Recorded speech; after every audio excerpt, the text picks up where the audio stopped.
Then, how can one maintain constant love and interest in a relationship over long periods of time? And like, what are the things that a couple should do to maintain a healthy and happy relationship? The thing that destroys a relationship is a lack of appreciation and the buildup of resentments.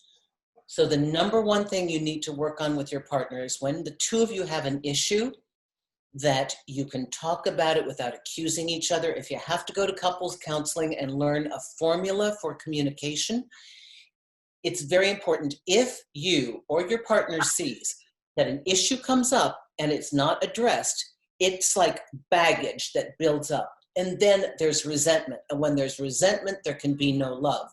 So you have to, one, get through to conflict resolution. You at least have to have a partner who will brainstorm with you.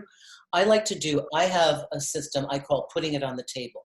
And I tell my couples clients that you work like a team, as though you're both in the same team at work. And you're like, okay, we have this problem. And so you do this and you do that, and I need you to do that. They're never going to listen to you. They're going to shut down. So you take the problem like, okay, I need us to separate. We both have to chip in for the chores around the house. We both work. We're exhausted. I'll do the dishes. Can you do the laundry? I hate laundry. Okay, then can you do the garage and the garbage? And can you pick up after, can you get the kids after school? Yes, I can do that. Fantastic. So we've sorted it out. That's conflict resolution. So also another thing that kills love over time is a lack of appreciation.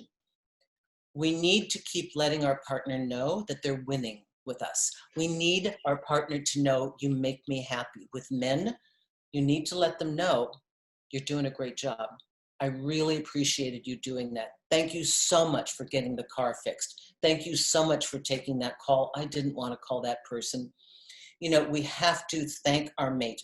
If your wife has cooked for you, you say, don't just expect, because she's a woman, she's going to do it. She's busy too. And say, you know what? I really appreciate what you bring to this family. A few kind words of acknowledgement and thanks can keep somebody doing it. And it just adds so much love and warmth to the relationship. So I'm huge on appreciation and gratitude. That keeps the love alive.